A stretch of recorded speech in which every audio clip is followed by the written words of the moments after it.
बाबा, म हजुरकै खुसीको लागि केही जिम्मेवारी काँधमा बोकेर आएको थिएँ।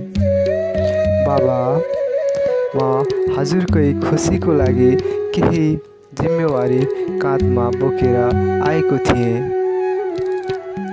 हामी त पहिल्यैदेखि दुखी थिएनौँ र बाबा। हामी त पहिल्यैदेखि दुखी थिएनौँ र बाबा। यो कदम चाल्नुभन्दा पहिला केही निर्णय किन लिनु भएन बाबा? यो कदम चाल्नुभन्दा पहिला केही निर्णय किन लिनु भएन बाबा? कि त हजुरको भाग्यमा नै त्यही थियो बाबा। यो दुखी रहेको मनमा अँध्यारो अन्धकार भगवानले पनि कस्तो निर्णय लियो बाबा?